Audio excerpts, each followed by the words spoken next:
He was the head of House Lannister, Lord Paramount of the Westerlands and Warden of the West. He transformed the House of Lannister into one of the most powerful noble houses in Westeros. Here are a few facts you didn't know about Lord Tywin Lannister of Casterly Rock. Tywin was born to Lord Titus and his wife Jane Marbrand. At that time, House Lannister wasn't really a fearful and powerful house like it was shortly before and after King Robert's reign. Titus was a weak ruler who was mocked by his vassals and dominated by his mistress, whose name is unknown. He even married his only daughter, Joanna Lannister, to Aemon Frey, who was not even in line to inherit the twins, simply to please Lord Frey. Actions like these outraged Tywin and made him a cold and a hard man.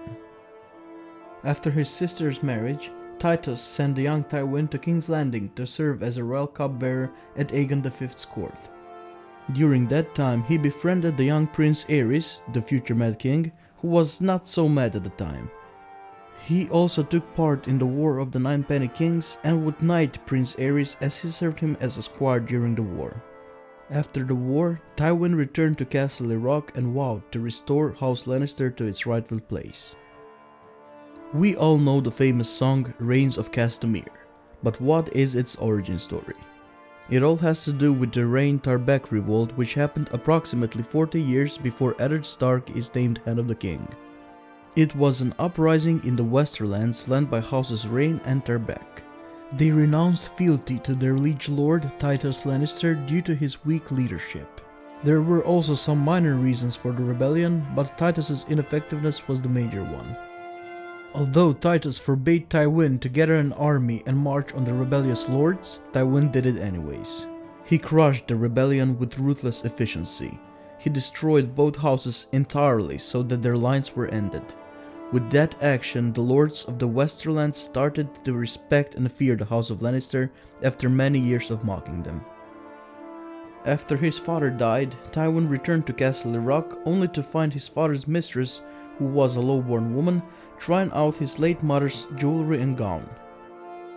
He also learned that while he was away at King's Landing, Titus was being dominated by his mistress. Tywin was so outraged that he had her stripped naked and forced her to walk the streets of Lannisport before banishing her from the Westerlands. He married only once to his cousin, Joanna Lannister. She was probably the only person Tywin loved unconditionally.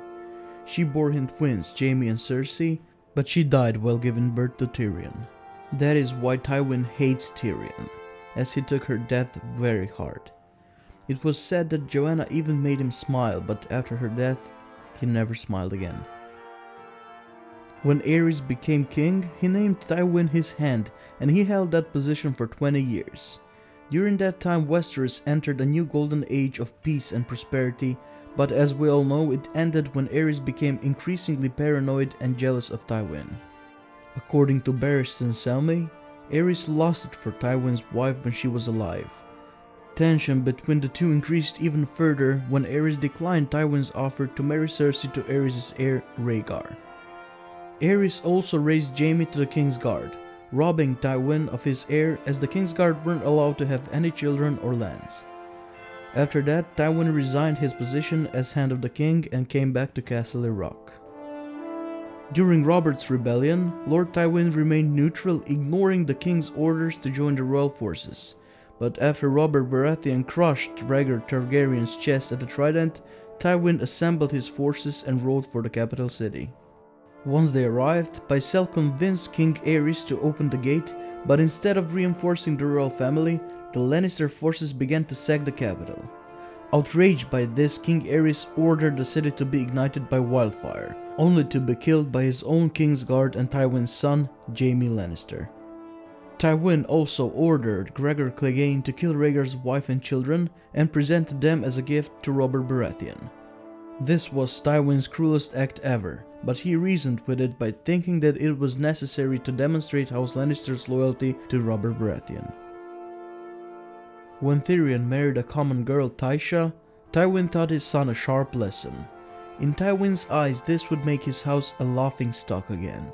He annulled their marriage and forced Tyrion to watch as his guard would gang rape the girl. Tywin wanted to force all of his children to marriage alliances, which would benefit House Lannister, and Tyrion risked such future marriage by marrying a commoner for love.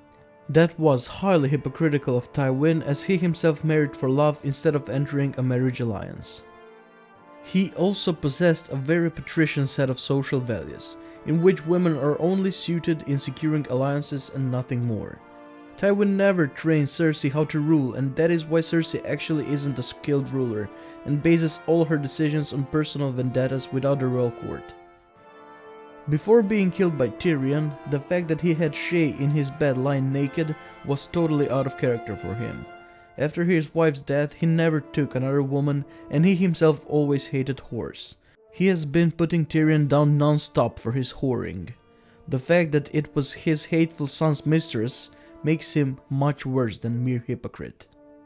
His relationship with Jaime isn't a perfect one either. While he is on better terms with Jaime than with Cersei or Tyrion, he feels very disappointed that Jaime wants to continue being a member of the Kingsguard rather than be his heir. As a man who claims to value family above everything else, Tywin has hypocritically destroyed his relationships with his own children. What do you think about our pick? Did we say something wrong? For more videos like this, subscribe to Photon Feast and leave us a comment saying what you would like to see next. Until next time, goodbye.